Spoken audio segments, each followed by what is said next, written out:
اللہ اکبر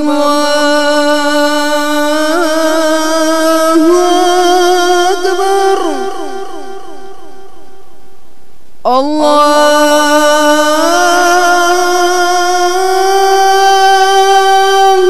اکبر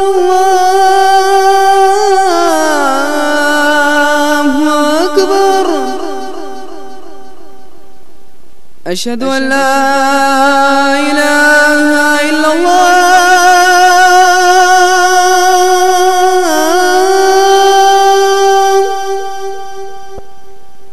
أشهد أن لا إله إلا الله.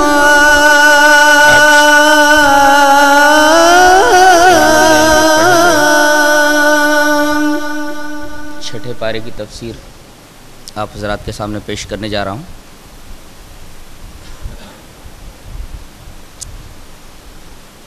پارے کی ابتدا میں فرمایا گیا کہ غیبت حرام ہے. لا يحب اللہ الجہر بالسوء من القول. غیبت حرام. الا من ظلم، مگر جس کے اوپر ظلم کیا گیا ہے اسے ظالم کی برائیاں لوگوں کے سامنے بیان کرنے کی اجازت ہے.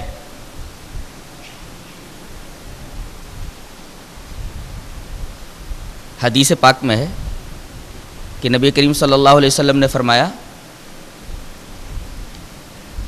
کہ اپنے مومن بھائی کے پیٹھ پیچھے اس کی برائی مت بیان کرو. تو ایک شخص نے پوچھا کہ اے اللہ کے رسول، اگر وہ خرابی میرے مومن بھائی میں ہو تو؟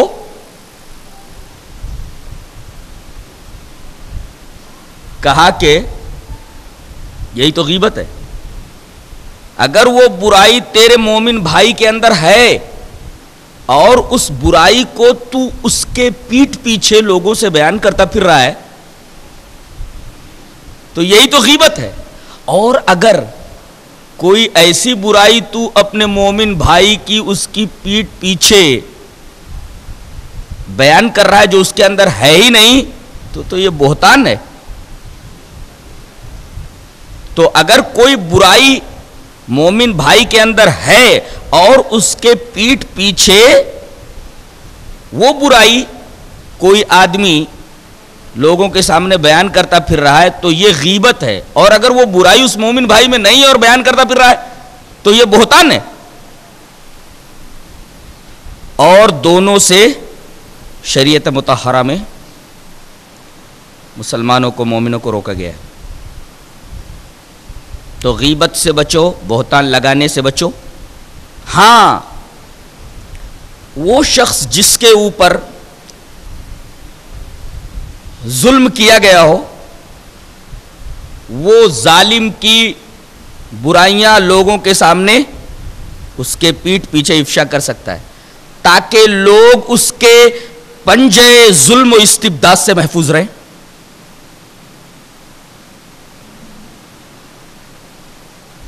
تاکہ لوگ یہ جانیں کہ ارے یہ برائی اس شخص کے اندر ہے تو ذرا اس سے محتاط رہنا چاہیے. جیسے ایک شخص کو اپنے پڑوسی سے بہت زیادہ تکلیف تھی، تنگ آ کر کے اس نے اپنے گھر کا پورا سامان روڈ کے اوپر لا کر پھینک دیا اور چپ چاپ بیٹھ گیا. اب جو جا رہا ہے پوچھ رہا ہے کیا بات ہے؟ کہا کہ میں اپنے پڑوسی سے تنگ آ گیا ہوں. پھر ایک آدمی آ رہا ہے بھئی کیا بات ہے، گھر سے پورا سامان نکال کر کے تم نے روڈ پر رکھا ہوا. کہا میں اپنے پڑوسی سے بہت پریشان ہوں. آخر میں آ کر کے پڑوسی نے ہاتھ پیر جوڑ دیے کہ بھائی اب میں تجھے کوئی تکلیف نہیں پہنچاؤں گا، چل تیرا سامان میں تیرے گھر کے اندر خود لے کر چلتا ہوں. تو اگر کسی مومن بھائی کی کسی برائی کی اصلاح مقصود ہو تو اس کی برائی کو لوگوں کے سامنے بیان کیا جا سکتا ہے اس کے پیٹھ پیچھے. یا کسی آدمی کے اوپر ظلم ہوا ہو تو مظلوم ظالم کی برائی لوگوں کے سامنے اس کے پیٹھ پیچھے بیان کر سکتا ہے تاکہ لوگ اس برائی سے آگاہ ہو کر کے اس آدمی سے دور رہیں. اس کے بعد فرمایا گیا ان تبدو شیئن و تخفوہ، تم چاہے کوئی چیز ظاہر کرو یا اس کو تم چھپاؤ. آیت کریمہ کا اختتام اللہ کی دو صفتوں کے ساتھ، سمیعاً علیما، اللہ سننے والا جاننے والا ہے. یہ اللہ کی دو صفتیں یہاں کیوں لائی گئی؟ سننے والا ہے، جاننے والا ہے. نکتہ یہ ہے کہ ظالم کی برائی اگر مظلوم کسی کے سامنے ڈر کی وجہ سے یا کسی اور وجہ سے نہ بیان کر پائے تو ظالم یہ نہ سمجھے کہ اس کے ظلم سے کوئی آگاہ نہیں ہے. مظلوم بیان کرے یا نہ کرے، میں مظلوم کے دل کے اندر سے اٹھتی ہوئی اس بات کو، اس آہ کو سن لیتا ہوں. مظلوم اپنی زبان سے بیان کرے یا نہ کرے کہ میرے اوپر ظلم ہوا ہے، میں بغیر مظلوم کے بولے ہوئے بھی اس کی بات کو سن لیتا ہوں. اللہ اکبر. اللہ سے محبت ہو جاتی ہے نا یہ سب اس کی صفتیں جان کر کے. کیا سننے والا ہے آدمی، منہ سے بولے نہ بولے دل کی دھڑکنیں کیا بول رہی ہے اللہ کو معلوم ہے. آنکھ کس انداز سے جھپکی ہے اللہ تبارک و تعالیٰ کو آنکھ کے جھپکنے کے اس انداز کے بارے میں علم ہے.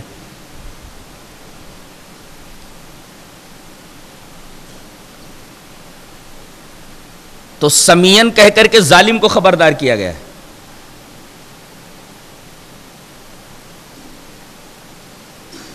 اور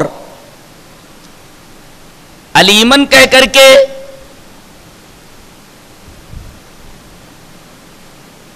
یہ بات بتائی گئی ہے کہ مظلوم تو چاہے بیان کر یا نہ بیان کر، میں تیری حالت سے واقف ہوں، مجھے تیری حالت کے بارے میں علم ہے.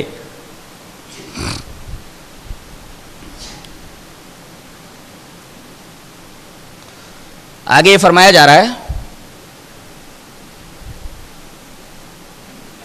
کہ ان الذین یکفرون باللہ ورسلہ ویریدون ان یفرقوا بین اللہ ورسلہ ویقولون نؤمن ببعض ونکفر ببعض ویریدون ان یتخذوا بین ذلک سبیلا اولئک هم الکافرون حقا. در حقیقت اس آیت کریمہ میں روشن خیال مسلمانوں کو متنبہ کیا گیا ہے جو شریعت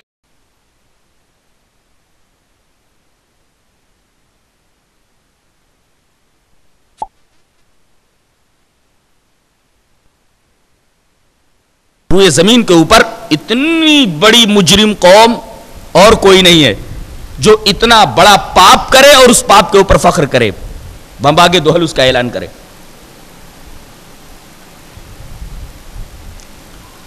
یہاں ٹھہر کر چند باتیں جان لینا ضروری ہے.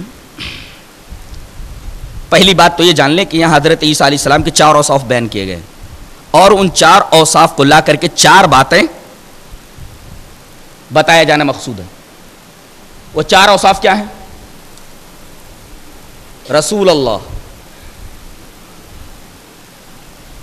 اور ایک عیسی ابن مریم، ابن مریم یہ کہا گیا، رسول اللہ کہا گیا، اور اسی طریقے سے روح کہا گیا آگے چل کر کے، اور چوتھے آپ کو اللہ کا کلمہ کہا گیا. ابن مریم ہے، رسول اللہ ہے، اللہ کی روح ہے، اللہ کا کلمہ ہے. یہ 4 صفتیں، یہ 4 اوصاف حضرت عیسیٰ کے کیوں یہاں لائے گئے؟ کیا بتانا مقصود ہے؟ در حقیقت ان 4 اوصاف کے ذریعے عیسائیوں کے 4 عقائد کی تردید ہے،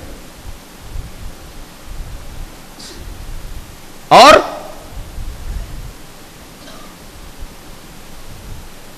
یہودیوں کے بھی عقائد کی تردید ہے. یہودی یہ کہتے تھے کہ یہ ولد الزنا ہے، بغیر باپ کے پیدا ہوئے تو یہ ولد الزنا ہے۔ اللہ تبارک و تعالی نے فرمایا ابن مریم، یہ مریم کے بیٹے ہیں۔ جو تم سمجھ رہے ہو کہ یہ زنا سے پیدا ہوئے ہیں، یہ تمہارا خیال بالکل غلط ہے، یہ مریم کے بیٹے۔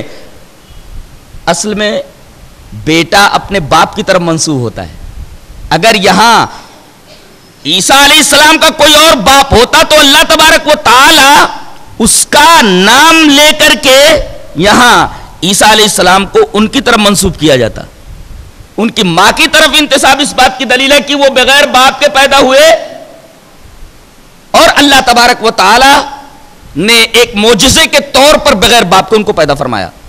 تو ابن مریم کہہ کر کے یہودیوں کے اس عقیدے کی اور خیال کی تردید ہے کہ یہ ولد الزنا ہے، اور رسول اللہ کہہ کر کے عیسائیوں کی بھی تردید ہے اور یہودیوں کی بھی تردید ہے۔ اس لیے کہ یہودی تو حضرت عیسیٰ علیہ السلام کو اللہ کا رسول مانتے ہی نہیں، اور عیسائی بھی اللہ کا رسول نہیں مانتے، وہ تو سن آف گاڈ مانتے۔ تو رسول اللہ لا کر کے عیسائیوں کی بھی تردید کر دی گئی اور یہودیوں کی بھی تردید کر دی گئی کہ رسول اللہ ہیں، یہودیوں تم کہتے ہو یہ اللہ کے رسول نہیں ہے، یہ اللہ کے رسول ہیں، اور عیسائیوں تم یہ کہتے ہو کہ یہ اللہ کے بیٹے نہیں ہیں، یہ اللہ کے میسنجر ہیں، اللہ کے پیغمبر ہیں۔ رسول اللہ لا کر کے دو فرقوں کے عقیدے کی تردید کی گئی۔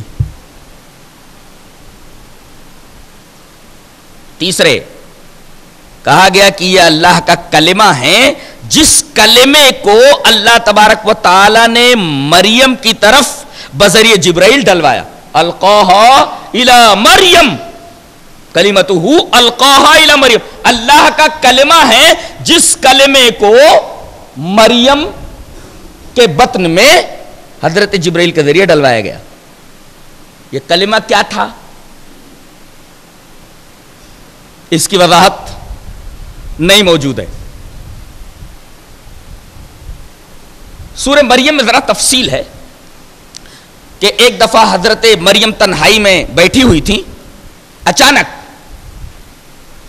انسانی شکل میں وہ فرشتہ کمرے میں آ جاتا ہے جس کو جبرائیل کہتے ہیں۔ گھبرا گئیں، قالت انی اعوذ بالرحمن منک ان کنت تقیا، اگر تم متقی اور پرہیزگار ہے تو میرے قریب مت آنا۔ تو فرشتے نے کہا کہ تجھے بچہ پیدا ہونے والا ہے۔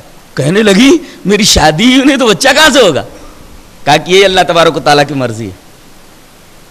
اور حضرت جبرائیل علیہ السلام نے ان کے گریبان میں پھونک مارا اور چلے گئے۔ اس پھونک مارنے کی وجہ سے استقرار حمل ہوا، حلق کی رگوں کو کاٹنا پایا نہیں جاتا، لہذا جھٹکا حرام ہوا۔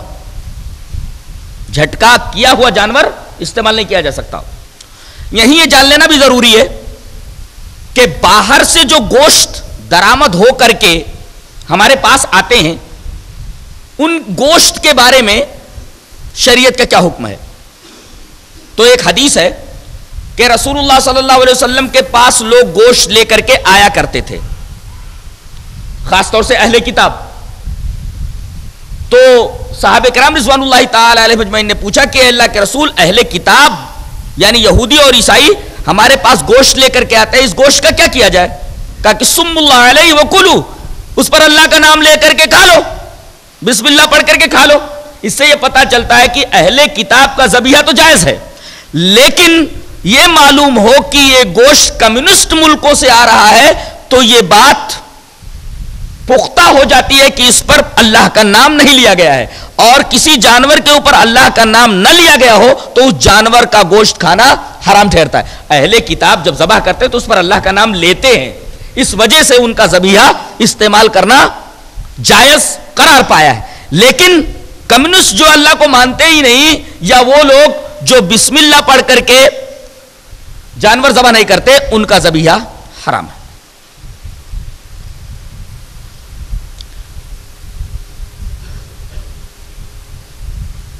اسی سیاق میں ایک مسئلہ بیان کیا جا رہا ہے کہ کسی بھی جانور کو اگر معلم بنا دیا جائے, سدھا دیا جائے, جیسے شکرا ہے, باز ہے, عقاب ہے, کتا ہے, ان کو تعلیم دے دی جائے. ہاں, کتے کو تعلیم دی جائے, تعلمونہن مما علمکم اللہ, کتے کو تعلیم دے دو, کتا معلم ہو جائے تو کتے کے ذریعے کیا ہوا شکار حلال ٹھہرتا ہے. کیسے؟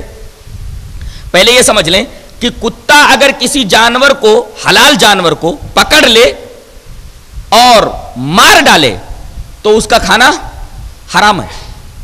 لیکن اگر کتے کو معلم بنا دیا جائے, کتے کو علم دے دیا جائے, اس کو ٹرینڈ کر دیا جائے, تو علم کی فضیلت یہ ہے کہ معلم کتا, علم والا کتا اگر کسی جانور کو جسے کھایا جانا جائز ہے, اس کو اگر مار ڈالے تو اس کا گوشت کھانا جائز ہو جاتا ہے, لیکن چند شرائط کے ساتھ.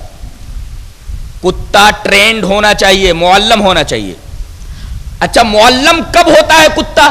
کیسے ہم یہ جانے کہ یہ معلم ہو گیا, اسے علم مل گیا ہے, یہ فارغ ہو گیا ہے, ٹرینڈ ہو گیا ہے؟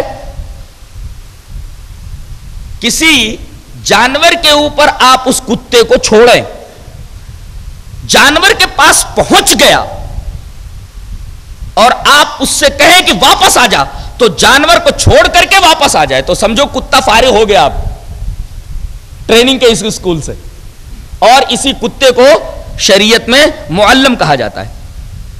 تو اس کتے کے ذریعے اگر شکار کیا جائے تو شکار اگر مر جائے تو مرے ہوئے شکار کا استعمال کرنا جائز ہو جاتا ہے. اس سے بڑی علم کی فضیلت اور کیا ہو سکتی ہے؟ لیکن دو شرطوں کے ساتھ, بلکہ ایک شرط اور ملا لیں. بسم اللہ پڑھ کر کے کتے کو چھوڑیں, بسم اللہ پڑھ لیں. دوسری شرط کتا ٹرینڈ ہو, معلم ہو. تیسری شرط یہ ہے کہ شکار مر جائے پکڑنے کی وجہ سے, شکار کو خود نہ کھائے, پکڑنے کی وجہ سے مر گیا ہے تب تو حلال ہے اس جانور کا استعمال کرنا, لیکن کتا اگر اس میں سے کچھ کھا لیتا ہے تو کھانا جائز نہیں, وہ جانور حرام ہو جائے گا. تو تین شرطیں ہوئیں. ایک تو کتا ٹرینڈ ہونا چاہیے, ہر کتا اگر کسی جانور کو مار ڈالے ماکول الحم کو تو اس کا کھانا جائز نہیں ہے. کتا ٹرینڈ ہونا چاہیے, اور بسم اللہ کہہ کر کے آپ چھوڑیں.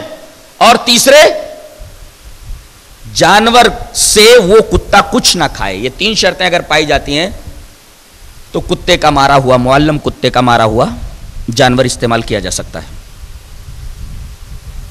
علامہ شوکانی نے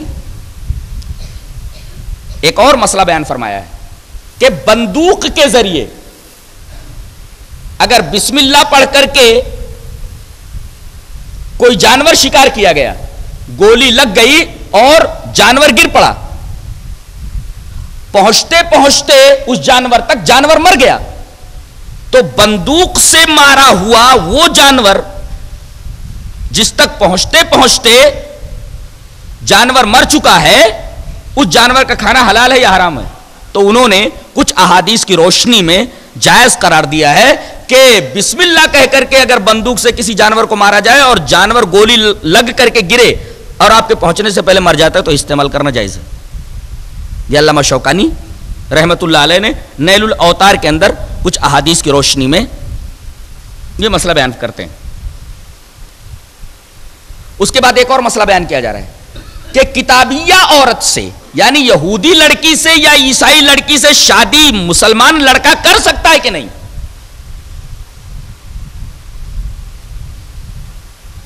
یہاں اس آیت کریمہ کے اندر اس کی اجازت دی گئی, والمحصنات من الذین اوتوا الکتاب من قبلکم, لیکن ایک شرط ہے بنیادی کہ وہ عورت محصنہ ہو, پاک دامن ہو. لیکن آپ جانتے ہیں کہ آج مغربی معاشرے کے اندر جو مردوں اور عورتوں کا آزادانہ اختلاط ہے, اس اختلاط کی بنیاد پر کون کہہ سکتا ہے کہ کوئی لڑکی محصنہ رہ جاتی ہو, کوئی لڑکی پاک دامن رہ جاتی ہو؟ تو پاک دامنی شرط ہے یہودی لڑکی کے لیے یا عیسائی لڑکے کے لیے, اور آج کسی بھی یہودی لڑکی اور کسی بھی عیسائی لڑکی کے تعلق سے یہ کہنا کہ یہ پاک دامن ہے ذرا مشکل ہے.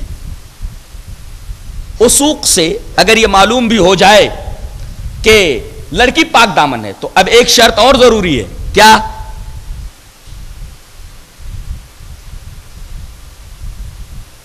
کہ اس سے شادی کرنے کے بعد آپ کا اسلام متاثر نہیں ہوگا. اس لیے کہ عورت عیسائی یا یہودی جب گھر میں آئے گی تو بچوں کی تعلیم و تربیت کی ذمہ داری اسی کے اوپر رہے گی. کہیں ایسا نہ ہو کہ آپ کا بچہ مسلمان بننے کے بجائے عیسائی بن جائے یا یہودی بن جائے، جس کا وبال آپ کے اوپر ہوگا. اسلام کے طریقے پر اس کی تربیت نہ کرے.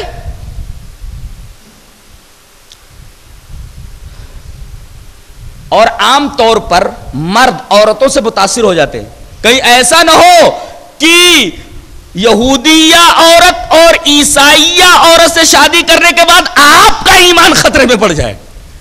اس لیے کہ عام طور پر مرد متاثر ہو جاتا ہے عورت سے. کہیں ایسا نہ ہو کہ وہ تمہارا ایمان تمہارا دین ہی ختم کر دے اور تمہارا دین تمہارا ایمان تمہارے ہاتھ سے نکل جائے. اور ایک خرابی اور بھی ہے. ہو سکتا ہے کہ اہل کتاب کی جس لڑکی کو آپ اپنے نکاح میں لا رہے ہیں ہو سکتا ہے کہ وہ جاسوس ہو اور مسلم معاشرے کی پل پل کی خبریں یہودیوں اور عیسائیوں کے پاس پہنچا رہی. تو جہاں تک میں سمجھتا ہوں آج کی اہل کتاب کی لڑکیوں سے شادی کرنا حرام تو نہیں کہتا میں، لیکن بہت سوچ سمجھ کر ان سے شادی کی جائے، یہ تو میں کہوں گا. اس کے بعد یہ بتایا گیا کہ نماز کے لیے وضو ضروری ہے. اگر آدمی وضو نہیں کرتا تو اس کی نماز نہیں ہوگی. میں یہ پوچھوں کہ نماز میں کتنے فرائض ہیں؟ بتایا گیا کہ 4 فرائض تو اسی آیت کریمہ سے ظاہر ہیں. یا ایھا الذین آمنوا اذا قمتم الى الصلاۃ فاغسلوا وجوہکم وایدیکم الى المرافق وامسحوا برؤوسکم وارجلکم الى الکعبین. چہرے کو دھلنا، ہاتھ کو کہنیوں تک دھلنا، سر کے اوپر مسح کرنا اور پیروں کا دھلنا.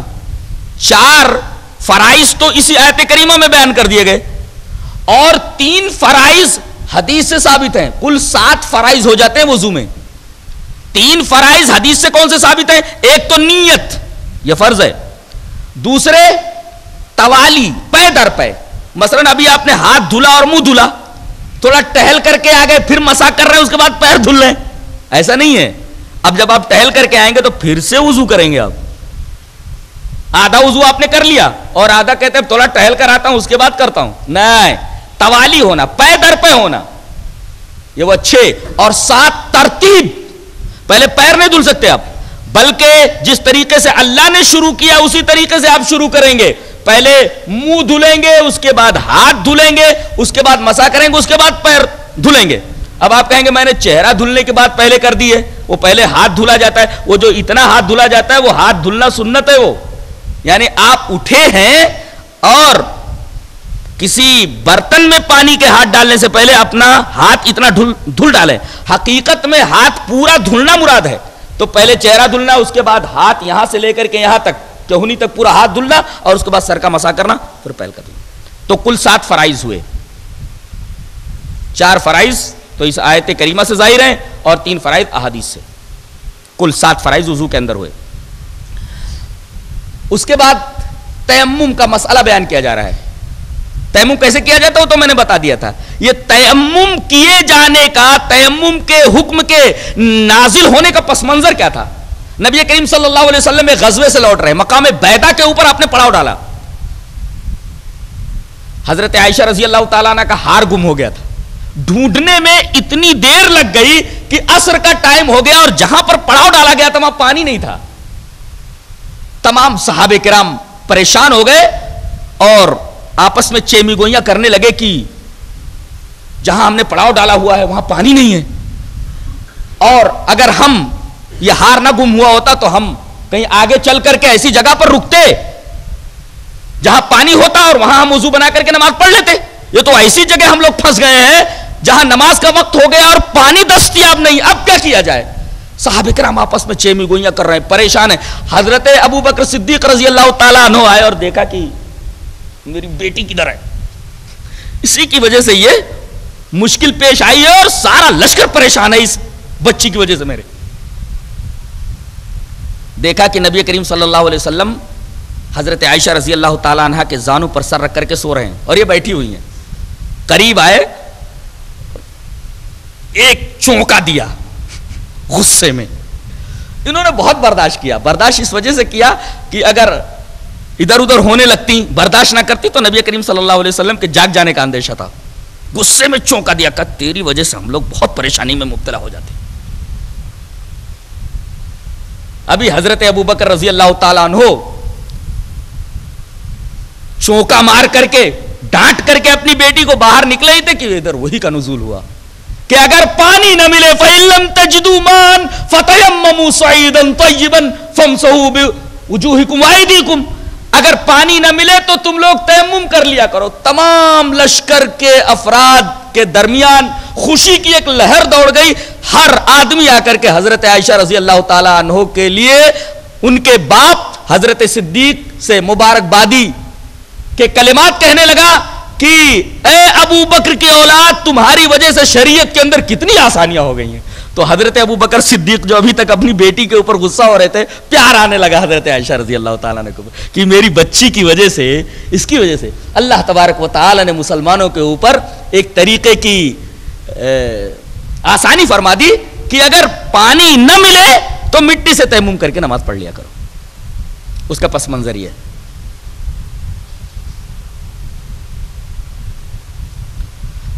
آگے ایک بات کہی جا رہی ہے, لئن اقمتم الصلاة وآتیتم الزکاة وآمنتم برسلی وعزرتموہ وآقرضتم اللہ قرضا حسنا. سوال یہ ہے کہ نماز کے بعد زکات کا حکم دے دیا گیا, پھر آگے یہ کیوں کہا جا رہا ہے کہ لئن اقرضتم اللہ قرضا حسنا؟ یہ زکات کے علاوہ یہ قرض حسن کون سی چیز ہے؟ جواب یہ دیا جا رہا ہے کہ زکات تو فرض ہے ہی. زکات دے کر کے خالی پرسکون مت ہو جاؤ, مطمئن نہ ہو جاؤ, بلکہ جہاں بھی دین کے کام میں پیسہ لگانے کی ضرورت ہو تو تمہیں لگانا ضروری ہے. در حقیقت یہ اللہ تبارک و تعالیٰ کو تم قرض حسن دے رہے ہو. زکات کے علاوہ بھی تم اپنا مال دین کے کاموں میں خرچ کیا کرو. اس وجہ سے اللہ تبارک و تعالیٰ نے زکات سے الگ لئن اقرضتم اللہ قرضا حسنا کا ذکر فرمایا ہے کہ زکات تو فرض ہے ہی, لیکن اس کے علاوہ بھی دین کے کاموں میں تمہیں جہاں بھی ضرورت پڑے پیسہ خرچ کرنا ضروری ہے. پیسہ آپ خرچ کریں, نہیں تو دین کا کام کیسے آگے بڑھے گا؟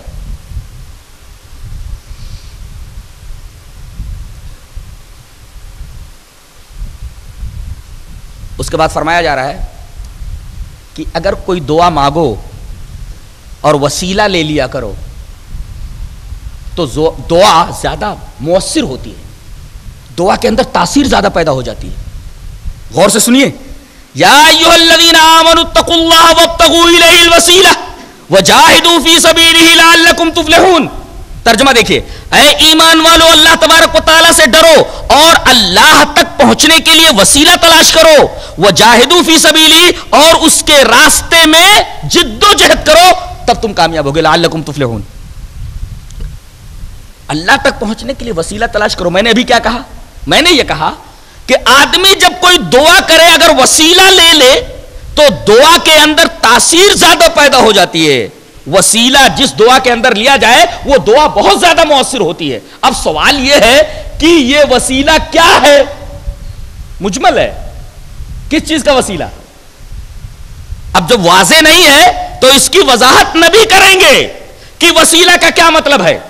آدمی دعا کرے تو کن چیزوں کا وسیلہ لے؟ نبی کریم صلی اللہ علیہ وسلم نے فرمایا 3 چیزوں کا وسیلہ, اس کے علاوہ کسی اور چیز کا وسیلہ لینا جائز نہیں ہے دعا میں. ایک تو اللہ تبارک و تعالیٰ کے اسماء حسنہ کا وسیلہ, جیسے اے اللہ تو بہت غفار ہے میرے گناہوں کو بخش دے, اے اللہ تو بہت بڑا ستار ہے میرے گناہوں کو چھپا لے, اے اللہ تو ارحم الراحمین ہے میرے اوپر رحم فرما. تو اللہ تبارک و تعالیٰ کے اسماء حسنہ کے وسیلے سے دعا مانگنا. وسیلہ لے لو اللہ کے اسماء حسنہ میں سے کسی ایک اسم حسن کا. دوسرے, اپنے کسی عمل صالح کا وسیلہ. حدیث غار تو آپ کو یاد ہوگی, وہ 3 آدمی جو غار میں بارش سے بچنے کے لیے گھسے تھے اور ایک چٹان کے سڑک کر نیچے آ جانے کی وجہ سے غار کا منہ بند ہو گیا تھا.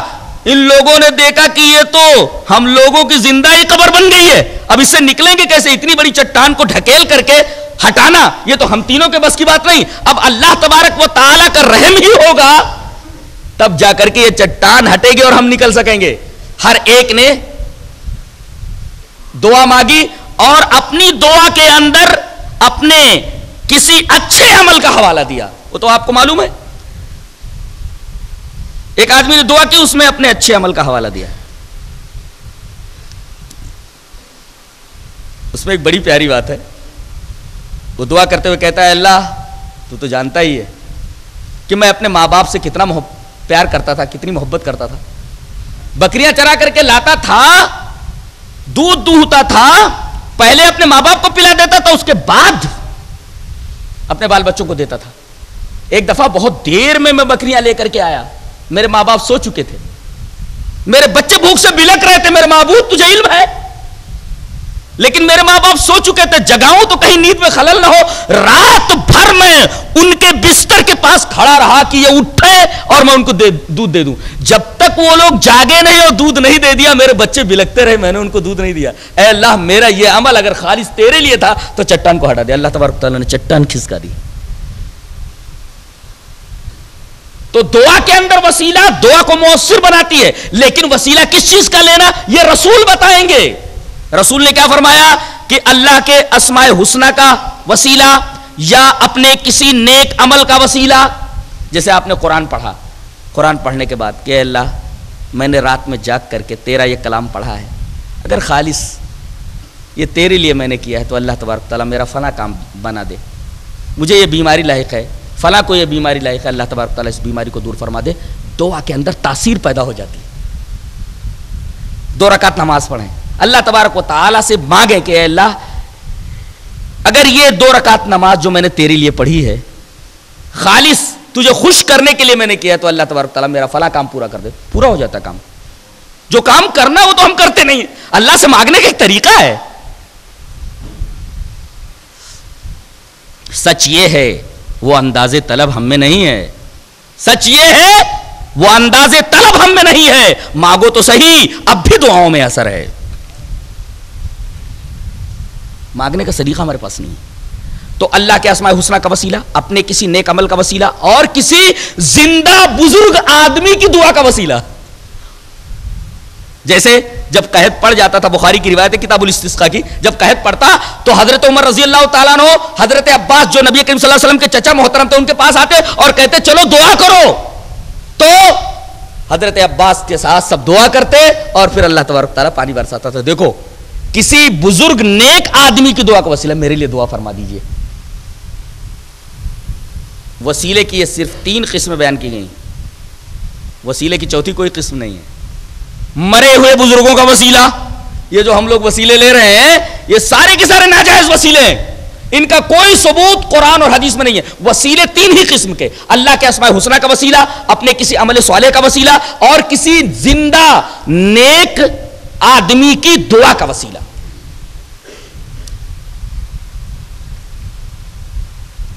وہ جاہدو فی سبیلہ کہا گیا, جد و جہد کرو اللہ کی راہ میں. کیا مطلب ہے اس کا؟ وسیلہ کے بعد جد و جہد کی بات کہی جا رہی. سیدھی سی بات ہے, جتنا زیادہ پانی کے اندر شکر ڈالو گے شربت اتنا ہی میٹھا ہوتا جائے گا.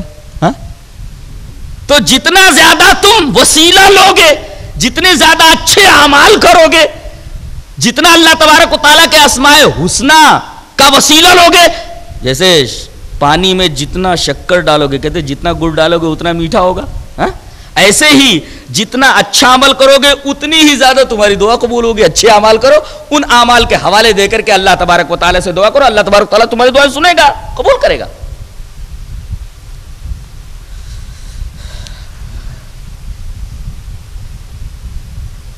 اس کے بعد حضرت آدم علیہ السلام کے 2 بیٹوں کا قصہ بیان کیا جا رہا ہے. وَاتْلُ عَلَيْهِمْ نَبَأَ ابْنَيْ آدَمَ بِالْحَقِّ إِذْ قَرَّبَا قُرْبَانًا فَتُقُبِّلَ مِنْ أَحَدِهِمَا وَلَمْ يُتَقَبَّلْ مِنَ الْآخَرِ قَالَ إِنَّمَا يَتَقَبَّلُ اللَّهُ مِنَ الْمُتَّقِينَ. ہوا یہ کہ حضرت آدم کے 2 بیٹے تھے, حابیل اور قابیل. قابیل کو حسد ہو گیا حابیل سے. وجہ یہ تھی کہ حابیل نے اللہ تبارک و تعالی کے حضور ایک اچھے میڈھے کی قربانی پیش کی. عبادتوں کے طریقے ہر نبی کی امتوں میں الگ الگ تھے. اس میں زیادہ زور قربانی کے اوپر تھا. شریعت محمدیہ میں زیادہ زور کس عبادت کے اوپر ہے؟ توحید کے اوپر اور نماز کے اوپر. ایسے ہی حضرت آدم کی شریعت میں سب سے بڑی عبادت کیا مانی جاتی تھی؟ قربانی. اور قربانی کیسی ہوتی تھی؟ اسے لے جا کر کے ایک بلند جگہ پر رکھ آتے تھے. جس کی قربانی قبول ہوتی تھی آسمان سے آگ آتی تھی اور جلا جاتی تھی. پتہ چل جاتا تھا کہ قربانی مقبول ہو گئی. وہ طریقہ بعد میں ختم ہو گیا. قربانی کی قبولیت کا یہ انداز تھا. تو حابیل نے بھی اور قابیل نے بھی دونوں نے اللہ کے حضور قربانی پیش کی. اس نے اپنے بھیڑوں کے ریوڑ میں سے ایک بہترین میڈھا چوائس کیا, منتخب کیا اور اللہ کے حضور پیش کیا. اور قابیل نے کیا کیا؟ اپنی کھیتی میں سے چند بالیاں لے جا کر کے اللہ کے حضور پیش کی. آسمان سے آگ آتی ہے اور اس میڑھے کو جلا جاتی ہے. اس کو حسد ہو گیا کہ میری قربانی کیوں قبول نہیں ہوئی, اس کی قربانی کیوں قبول ہوئی. اللہ فرماتا ہے وَاتْلُ عَلَيْهِمْ نَبَأَ ابْنَيْ آدَمَ بِالْحَقِّ, آپ بیان کر دیجئے میرے رسول آدم کے دو بیٹوں کا واقعہ حق کے ساتھ. حق کے ساتھ بیان کرنے کے لیے کیوں کہا گیا؟ بتایا گیا کہ تاریخی واقعات جب بیان کیے جائیں تو توڑ مروڑ کر کے نہیں, بلکہ تاریخی واقعات کو سچائی کے ساتھ بیان کیا جائے. یہ قرآن نے تعلیم دی ہے کہ تاریخی واقعات کو توڑ مروڑ کر کے مت بیان کرو, سچائی کے ساتھ تاریخی واقعات بیان کرو. کیا واقعہ ہوا؟ اذ قربا قربانا, دونوں نے قربانیاں پیش کی. فتقبل من احدهما ولم يتقبل من الاخر, ایک کی قربانی قبول ہوئی دوسرے کی قبول نہیں ہوئی. قال انما يتقبل الله من المتقين, کہا کہ قربانی اللہ ان کی قبول کرتا ہے جن کا جذبہ صادق ہوتا ہے, جو خالص نیت کے ساتھ اللہ تبارک و تعالی کی راہ میں قربانی کرتے ہیں. تو اب اس عید الفطر کے بعد عید الاضحیٰ آنے والی ہے, تو کس طریقے کی قربانی آپ لائیں گے؟ جیسے حابیل لائے تھے, اچھا بکرا, اچھا بیل, اچھا میڈھا. اللہ کی راہ میں قربانی کرو تو حابیل جیسی قربانی کرو, اور اس کے پیچھے تقوی ہونا چاہیے. تعالی انما یتقبل اللہ من المتقین, آپ کا جذبہ خالص ہونا چاہیے, قربانی قبول ہو جائے گی. قربانی کیسے قبول ہوگی؟ یہ دو چیزیں ہونا, اپنا بہترین مال اللہ کی راہ میں پیش کرو اور جذبے دل کے خلوص کے ساتھ. یہ دو چیزیں ہو جائے قربانی قبول ہو جائے گی. تیسری چیز یہ معلوم ہوئی کہ اس حسد نے قابیل کو کہاں تک پہنچا دیا؟ قتل تک پہنچا دیا. اپنے بھائی کو قتل کر دیا اس نے. حسد بہت بری بلا ہے, حسد بہت خطرناک شے ہے. تو ایک تو یہ تاریخی واقعہ بیان کرو تو پوری سچائی کے ساتھ, اللہ کے حضور کو قربانی پیش کرو تو دو چیزیں, ایک تو خالص نیت اور دوسرے بہترین مال اللہ کی راہ میں دو. اور تیسرے حسد سے بچو, اس لیے کہ حسد بہت خطرناک بیماری ہے, یہ آدمی کو قتل تک پہنچا دیتی ہے.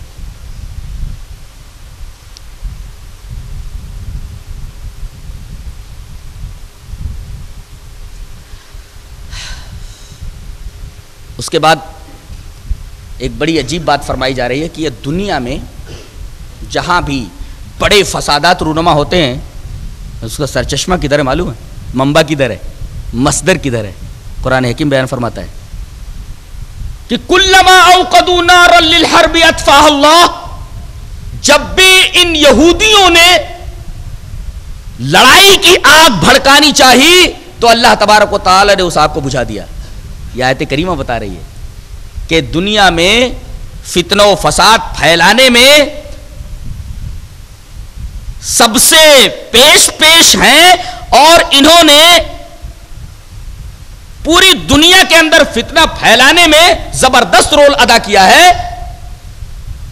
اور اس فساد کو پھیلانے کا ٹھیکہ ابلیس نے انہی کو دے رکھا ہے کہ تم پوری دنیا کے اندر فتنے پھیلاتے رہو. دوسری جنگ عظیم جو ہوئی ہے, جانتے ہیں دوسری جنگ عظیم جس میں لاکھوں لوگ مارے گئے, اس کی بنیاد کیا تھی؟ یہ انگلستان اور امریکہ کے جو یہودی سرمایہ کار تھے, ان کی سازشوں کی وجہ سے یہ دوسری جنگ عظیم وجود میں آئی ہے جس میں لاکھوں لوگ مارے گئے. تو دوسری جنگ عظیم کا سبب انگلستان اور امریکہ کے یہودی سرمایہ کار تھے، ان کی سازشیں تھیں. اس کے بعد 45 سال تک امریکہ اور روس کے درمیان جو سرد جنگ رہی، امریکہ روس کے درمیان 45 سال تک سرد جنگ جو قائم رہی، اس کی بنیاد یہی یہودی تھے. اس کے بعد عربوں میں اور اسرائیلیوں میں جو 2 مرتبہ لڑائیاں ہوئی ہیں جس میں بہت سارے لوگ مارے گئے، اس کی بنیاد یہی اسرائیلی جارحیت تھی. تو دنیا میں کہیں بھی کوئی فتنہ وجود میں آتا ہے، دیکھا جائے تو بیک گراؤنڈ میں یہی اللہ کی مبغوض قوم، جس کو اللہ نے مغضوب علیہم کہا ہے، اس کا ہاتھ ہوتا ہے. یہ تو کہو کہ اللہ تبارک و تعالیٰ کا رحم ہو جاتا ہے کہ بعض فتنوں کو اللہ بجھا دیتا ہے، ورنہ یہ تو پوری دنیا کو آگ لگانے پر تلے ہوئے ہیں. نہ جانے کس خمیر کے بنے ہوئے ہیں، نہ جانے ان کی فطرت کس طریقے کی ہے. یہ نہیں چاہتے کہ ہمارے علاوہ کوئی اس دنیا میں رہے. سچ مچ اللہ نے فرمایا اطفاء اللہ، اللہ بجھا دیتا ہے اس آگ کو. اگر بجھا نہ دے اپنی رحمت سے آگ کو تو یہ پوری دنیا کا ستیہ ناش کر دے اور پوری دنیا کے اندر آگ لگا دے. یہ بات قرآن حکیم کی اس آیت سے بالکل واضح ہے. ایک بات اور فرمائی جا رہی ہے کہ اگر تم اللہ تبارک و تعالیٰ کے کلام سے جڑو گے، اس کو قائم کرو گے، تو اللہ تبارک و تعالیٰ تمہیں مفلس نہیں رہنے دے گا، بھوکا نہیں مرنے دے گا. یہ اللہ کا وعدہ ہے. اور یہ وعدہ عیسائیوں سے بھی کیا گیا تھا اور یہودیوں سے بھی. کیا؟ وَلَوْ أَنَّهُمْ أَقَامُوا التَّوْرَاةَ وَالْإِنْجِيلَ وَمَا أُنزِلَ إِلَيْهِمْ مِنْ رَبِّهِمْ لَأَكَلُوا مِنْ فَوْقِهِمْ وَمِنْ تَحْتِ أَرْجُلِهِمْ مِنْهُمْ أُمَّةٌ مُقْتَصِدَةٌ. فرمایا گیا کہ اگر یہ لوگ تورات اور انجیل کو قائم کرتے، یعنی تورات اور انجیل سے اپنا ربط رکھتے، اس کو قائم کرتے، اس کے قانون پر چلتے، تو اوپر سے بھی کھاتے اور اپنے پیروں کے نیچے سے بھی کھاتے. اوپر سے کھانے کا کیا مطلب ہے؟ بولو اگر بارش نہ ہو زمین کچھ اگائے گی؟ سوال ہی نہیں ہے. تو بارشیں موضوع طریقے پر ہوں گی، یہ ہے لَأَكَلُوا مِنْ فَوْقِهِمْ. اور اس بارش کی وجہ سے، موضوع بارش کی وجہ سے زمین سے طرح طرح کے جو پھل پھول اگیں گے، جو غلے اگیں گے، اس سے تم فائدہ اٹھاؤ گے. ایک کام کر لو، کیا؟ اللہ کے کلام سے جڑ جاؤ، اللہ تبارک و تعالیٰ کی کتاب سے اپنی نسبت قائم کر لو، مفلس نہیں رہو گے. یہ بڑا عجیب نقطہ بیان کیا جا رہا ہے. گویا مفلسی دور کرنے کا ایک مجرب نسخہ مسلمان گانٹھ میں باندھ لے، قرآن کے ساتھ جڑ جائے، مفلسی ختم. یہ اللہ کا وعدہ ہے. اس کی کتاب کے ساتھ نسبت اور اس کی کتاب کے ساتھ جڑنا کوئی معمولی بات نہیں ہے. یہ اللہ کا وعدہ ہے. اس کے بعد یہ کہا جا رہا ہے رسول کو مخاطب کر کے، یا ایھا الرسول بلغ ما انزل الیک من ربک. اے رسول تبلیغ کرو. کس چیز کی؟ جو تمہارے رب کی طرف سے نازل کیا گیا ہے. اللہ کی طرف سے کیا نازل کیا گیا؟ قرآن اور حدیث. یہ 2 چیزیں. تو ایک تو تبلیغ کرو آپ، دوسرے کس چیز کی تبلیغ کریں گے آپ؟ قرآن اور حدیث کی. بہت سارے لوگ پتہ نہیں کس کس چیز کی تبلیغ کرتے پھر رہے ہیں. حکم دیا جا رہا ہے آپ تبلیغ کریں، اور کس چیز کی تبلیغ کریں؟ جو اللہ کی طرف سے نازل کیا گیا ہے، قرآن اور حدیث. اگر تم ایسا کرو گے تو واللہ یعصمک من الناس، اللہ تم کو لوگوں سے بچائے گا. اللہ، یہ اللہ کے رسول سے کہا جا رہا ہے لوگوں سے بچائے گا. اور بچائے نہیں اللہ تبارک و تعالیٰ نے اللہ کے رسول کو بچایا. جب یہ پلاننگ ہو گئی کہ ہر قبیلے کے آدمی ہمارے ساتھ ہو جائیں اور رات کے وقت محمد صلی اللہ علیہ وسلم کے گھر کے پاس 2 رویہ قطاروں میں کھڑے ہو جائیں، اور محمد جب نکلیں تو سارے لوگ ایک ساتھ تلوار سے ان کو ماریں اور قتل کر دیں. یہ خون چونکہ بہت سارے قبائل پر بڑھ جائے گا، بنو ہاشم تمام قبائل سے قصاص نہیں لے سکتے، تمام قبائل سے نہیں لڑ سکتے، چپ چاپ بیٹھ جائیں گے، خاموش ہو جائیں گے. اللہ تبارک و تعالی نے ان مسلح لوگوں کے درمیان سے نبی کریم صلی اللہ علیہ وسلم کو بحفاظت نکال دیا. اپنا وعدہ پورا کیا کہ اگر تم تبلیغ کرو ما انزل الیک من ربک، تو اللہ تبارک و تعالی تمہیں لوگوں سے محفوظ رکھے گا. آج علماء بھی کہاں قرآن حکیم کی تبلیغ کرتے, ایک عنوان کے اوپر تیاری کر لیتے اور بول دیتے. باقاعدہ شروع سے آخر تک پوری دنیا میں ایسا ہو رہا ہے. ایک ٹاپک منتخب کر لیا جاتا ہے, اس ٹاپک کو جو ہے لکھ لیا جاتا ہے, ایک تھیسس تیار کر دی جاتی ہے, ایک مقالہ لکھ لیا جاتا ہے. ایک منظم طریقے سے قرآن حکیم کو لوگوں کے سامنے پیش نہیں کیا جا رہا ہے. ضرورت اس بات کی ہے کہ ایک منظم طریقے سے قرآن حکیم عوام کے سامنے پیش کیا جائے. اسی میں مسلمانوں کی خیریت. واللہ یعصمکم من الناس, اللہ تمہاری حفاظت کرے گا. کس کی برکت سے؟ قرآن حکیم کی تبلیغ کی برکت سے. جیسے کہ صحابہ کی حفاظت فرمائی, خود رسول کی حفاظت فرمائی اور وعدے کو پورا فرمایا.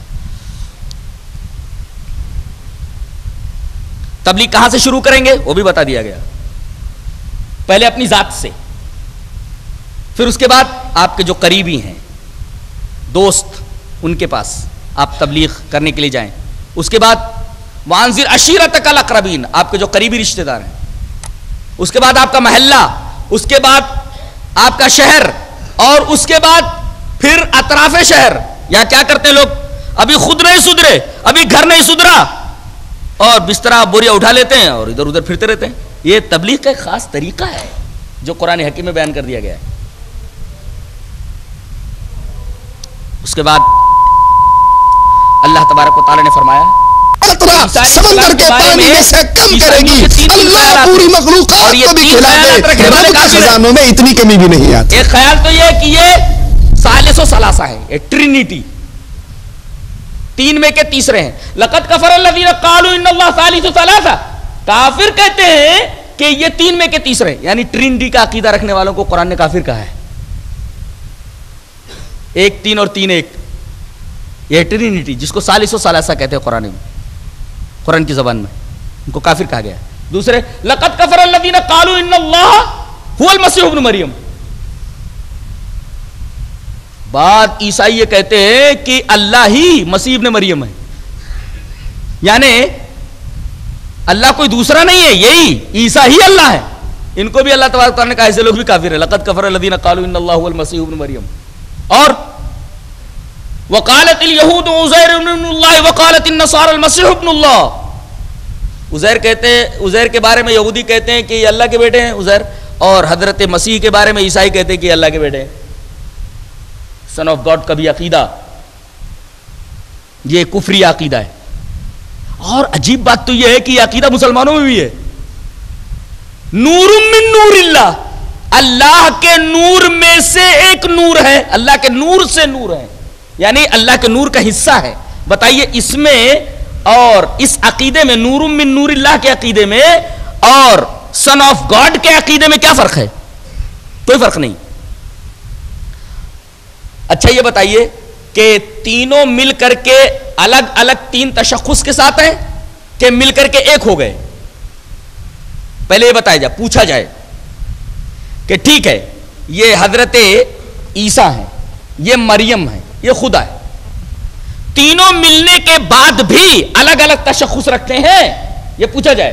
تینوں الگ الگ تشخص رکھتے ہیں, اپنا شناخت آئیڈینٹیفیکیشن الگ الگ ہے تینوں کی؟ بولیں گے ہاں. تو بولے پھر یہ تین کہاں ہوئے, یہ ایک کہاں ہوئے؟ تینوں تو الگ الگ ہے نا, تینوں کے تشخص الگ الگ ہے, آئیڈینٹیفیکیشن الگ الگ ہے, تو تینوں ایک کیسے ہوئے؟ اور کہتے نہیں تینوں مل کر کے ایک ہو گئے.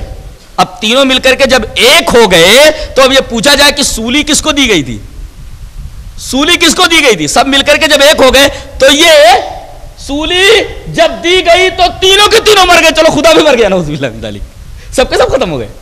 یہ سوال پہلے کیا جائے کہ تینوں ملنے کے بعد بھی الگ الگ ہے کہ نہیں, تینوں کا تشخص الگ الگ ہے کہ نہیں, آئیڈینٹیفائڈ ہیں کہ نہیں تینوں کی تینوں؟ بولے نہیں آئیڈینٹیفائڈ ہیں. تو جب آئیڈینٹیفائڈ ہیں تینوں تو پھر الگ الگ جب تین تشخصات ہیں تو الگ الگ تین تشخصات کے لوگ ایک کیسے ہو گئے؟ اب یہ کہے کہ نہیں تینوں مل کر کے ایک ہو گئے. اچھا تینوں مل کر کے ایک ہو گئے تو جب حضرت عیسیٰ علیہ السلام کو سولی دے دی گئی تو مرے کون؟ تینوں مر گئے. چلو قصہ پاک ہوا, سارا جھگڑا ہی ختم ہو گیا, کوئی زندہ نہیں رہا. جو حی تھا, جو زندہ تھا, وہ بھی مر گیا. یہ ہے عقیدہ. اچھا یہ بتائیے کہ یہ کہتے ہو کہ حضرت عیسیٰ علیہ السلام اللہ کے بیٹے ہیں, بتاؤ کہ اللہ کی جنس سے ہیں کہ اللہ کی جنس سے نہیں ہے؟ بھائی آدمی کا بیٹا آدمی ہی ہوتا ہے نا, خدا کا بیٹا خدا ہی ہوگا نا, تو خدا کی جنس سے ہے کہ نہیں عیسیٰ؟ بولے ہاں ہیں, تو دو خدا ہو گئے نا. اور اللہ فرماتا ہے وقال اللہ لا تتخذوا الہین اثنین, دو خدا ہو ہی نہیں سکتے. اور یہ بتاؤ کہ باپ پہلے ہوتا ہے کہ بیٹا؟ بولے نہیں, باپ پہلے ہوتا ہے. بولو معبود جو ہوتا ہے وہ ابدی ہوتا ہے, اس کے لیے آگے اور پیچھے نہیں ہوتا. اللہ تبارک تعالیٰ کے بارے میں کیا ہے؟ هو الاول والآخر والظاہر والباطن, اول جس کے پہلے کوئی نہیں, آخر جس کے بعد کوئی نہیں. اللہ اکبر, یہ ہے معبود کی شان. اب حضرت عیسیٰ علیہ السلام پہلے کہاں تھے؟ پہلے ثابت کرو. اور ان کے بغیر خدائی چل رہی تھی کہ نہیں چل رہی تھی؟ چل رہی تھی. پھر عیسیٰ کی کیا ضرورت ہے؟ تو یہ سوال کیا جائے کہ حضرت عیسیٰ علیہ السلام اللہ کے بیٹے, سن آف گاڈ, بولے ہاں, تو یہ اللہ کی جنس سے ہے؟ بولے ہاں ہے, تو خدا ہو گئے. تو ایک تو اللہ تو تھا ہی خدا, اور یہ دوسرے خدا ہو گئے, تو دو خدا ہو گئے نا. دو خدا کے تم قائل ہو. قرآن کہتا ہے وقال اللہ لا تتخذوا الہین اثنین. اچھا بولتے نہیں یہ اللہ کی جنس سے نہیں ہے, تو جنس سے نہیں, آدمی سے اگر گھوڑا پیدا ہو جائے, آدمی کے پیٹ سے اگر گھوڑا پیدا ہو جائے تو یہ آدمی کا نقص ہے کہ نہیں؟ یہ آدمی کا نقص ہے. یہ آدمی سے آدمی پیدا ہونا چاہیے, جانور کیسے پیدا ہو گیا؟ تو ہر طریقے سے اعتراض ان کے اوپر کیا جائے گا اور انگشت نمائی برابر ان کے اوپر ہوتی رہے گی. اللہ تبارک و تعالیٰ نے ان دونوں کے معبود ہونے کی نفی ایک چھوٹے سے جملے کے اندر کر دی ہے. کیا تم عیسیٰ علیہ السلام کو خدا مانتے ہو؟ مریم کو, ان کی ماں کو خدا مانتے ہو؟ کانا یا کلان الطعام, اب بتاؤ دونوں کھانا کھاتے تھے کہ نہیں؟ بولے کانا یا کلان, دونوں کھانا کھاتے تھے. دونوں کھانا کھاتے تھے تو معبود کہاں ہوئے؟ اس لیے کہ جو معبود ہوتا ہے, جو خدا ہوتا ہے, اسے کھانے کی ضرورت نہیں رہتی. یہ دونوں تو کھانا کھاتے تھے. مریم بھی کھانا کھاتی تھی اور عیسیٰ بھی کھانا کھاتے تھے, اور جو کھانا کھائیں وہ معبود نہیں ہو سکتے. تو کانا یا کلان الطعام میں اللہ تبارک و تعالیٰ نے حضرت مریم کے بھی معبود ہونے کا رد فرما دیا اور عیسیٰ علیہ السلام کے بھی معبود ہونے کا رد فرما دیا, اس لیے کہ جو کھانا کھائے وہ معبود نہیں ہو سکتا. اور ان کی ماں کے بارے میں ایک جملہ فرمایا, وہ امہ صدیقہ, ان کی ماں صدیقہ ہیں. صدیقہ کے دو مطلب ہوتے ہیں. صدیقہ کا ایک مطلب ہوتا ہے کہ سچ کی تصدیق کرنے والی. صدیق کو کیوں صدیق کہا گیا ذرا بتاؤ تو؟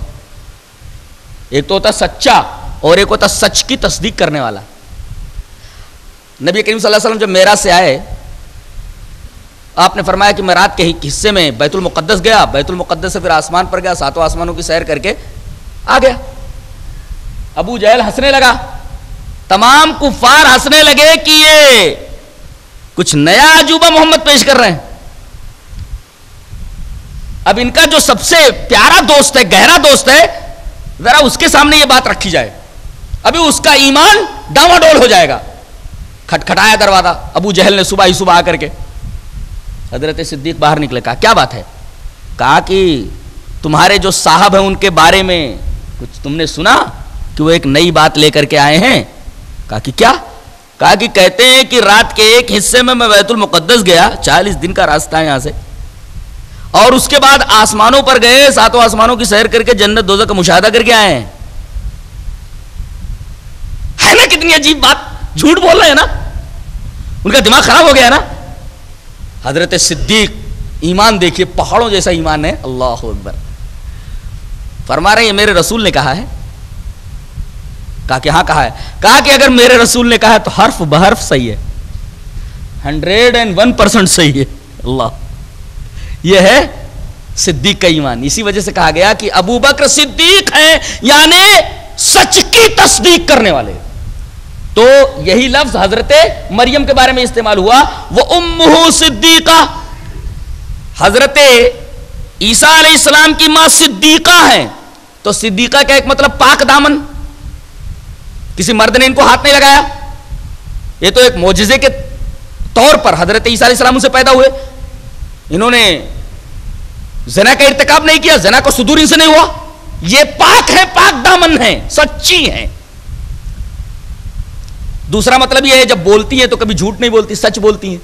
اور تیسرا مطلب یہ ہے کہ یہ سچ کی تصدیق کرنے والی ہے. سچ کی تصدیق کیا ہے؟ کہ میرا بیٹا نبی ہے. تو سب سے پہلے ان کی ماں نے تصدیق کی ہے اس بات کی. سب سے پہلے حضرت عیسیٰ کے اوپر ایمان لائی ہے ان کی ماں. اور جو ایمان لائے کسی کے اوپر وہ خدا کہاں ہوتا ہے؟ ایمان لانے والا کہاں خدا ہوتا ہے؟ اب حضرت مریم اگر ایمان لاتی ہے تو خدا نہیں رہ گئی.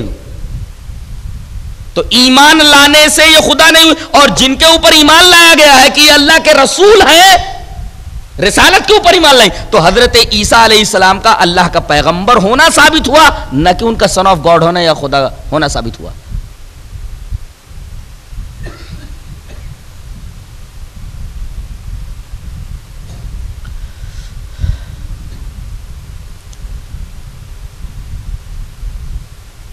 ہارون رشید کے زمانے میں علامہ آلوسی نے لکھا ہے کہ ایک نصرانی طبیب تھا، عیسائی ڈاکٹر حکیم. وہ آیا اور مشہور محدث، مشہور مورخ علامہ واقدی سے بحث کرنے کے لیے، مناظرہ کرنے کے لیے تیار ہو گیا. اور اس نے کہا کہ قرآن کے اندر ایک آیت ایسی ہے جس سے پتہ چلتا ہے کہ حضرت عیسیٰ علیہ السلام اللہ کا حصہ ہیں، اور جب اللہ کا حصہ ہیں تو اس کے بیٹے ہوئے. کہا کہ کہاں؟ کہا کہ چھٹے پارے کے اندر ایک آیت ہے، القاہا الی مریم وروح منہ وکلمتہ القاہا الی مریم وروح منہ. اللہ کی کلمہ ہیں اور روح ہیں منہ، اس کے. روح کے بعد کیا لفظ استعمال کیا گیا؟ منہ. تو روح منہ کا ایک مطلب ہوتا ہے اس کی طرف سے بھیجی گئی روح، نہ کہ اس کی روح. اللہ کی روح نہیں بلکہ اللہ کی طرف سے بھیجی گئی روح. روح اللہ کا مطلب یہ ہوتا ہے، اللہ کی روح کا مطلب اللہ کی طرف سے بھیجی گئی روح.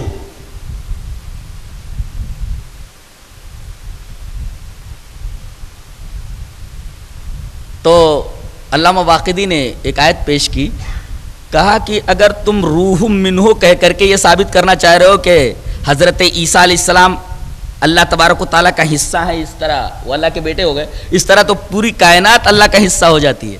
کہا کہاں؟ کہا اللہ فرماتا ہے وَسَخَّرَ لَكُم مَّا فِي السَّمَاوَاتِ وَمَا فِي الْأَرْضِ جَمِيعًا مِّنْهُ. اور اللہ نے تمہارے لیے جو کچھ زمینوں اور آسمانوں میں ہے مسخر کر دیا ہے تمہارے لیے اپنی طرف سے، اس کی طرف سے سب. تو اس کی طرف جمیعاً من، اگر روح منہ کا مطلب اس کی روح ہے اور عیسیٰ علیہ السلام اس کا حصہ، تو جمیعاً من کائنات کی ہر شے اس کا حصہ ہو گئی، ہر شے معبود ہو گئی. تو نصرانی طبیب لاجواب ہو گیا. اس کا مطلب یہ ہوا کہ عقیدے کے باب میں، اعمال صالحہ کے باب میں کہیں کوئی اعتراض اگر پیدا ہو تو اس اعتراض کا جواب دینے میں قرآن خود کفیل ہے، کہیں باہر جانے کی ضرورت نہیں ہے. اور مجھے ایک عالم کا قول یاد آ رہا ہے کہ جج کے سامنے بولتے ہیں کہ یہ جج صاحب یہ آدمی کیا بکواس کر رہا ہے،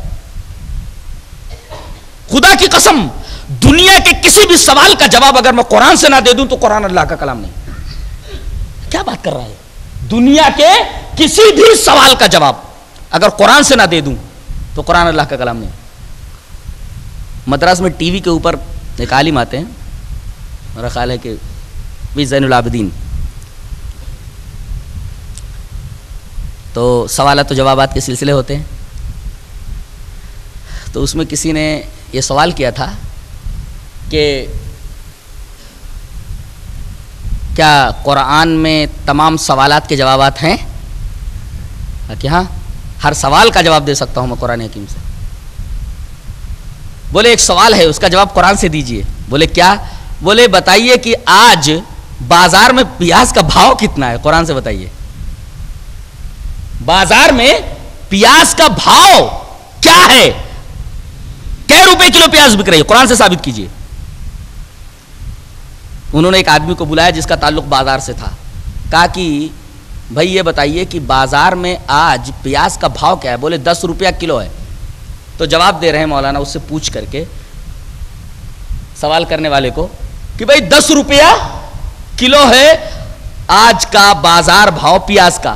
بولے یہ تو آپ پوچھ کر کے بتا رہے ہیں. میں نے کہا کہ قرآن سے جواب دیجئے. بولے نہیں قرآن ہی سے جواب دے رہا ہوں, اس لیے کہ قرآن نے کہا ہے فَاسْأَلُوا أَهْلَ الذِّكْرِ إِن كُنتُمْ لَا تَعْلَمُونَ. اگر کوئی چیز تمہیں معلوم نہ ہو تو جاننے والوں سے پوچھ کر کے بتا دیا کرو.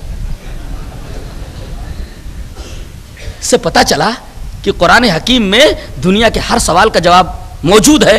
وہ نظر ہونی چاہیے, وہ دماغ ہونا چاہیے, وہ بصیرت ہونی چاہیے کہ اس سوال کا جواب قرآن حکیم کی اس آیت سے مستفاد کر سکے. یہ تھا چھٹے پارے کا خلاصہ. اللہ تبارک و تعالی ہمیں نیک عمل اور اچھی سمجھ کی توفیق عطا فرمائے. وآخر دعوانا الحمدللہ رب العالمین.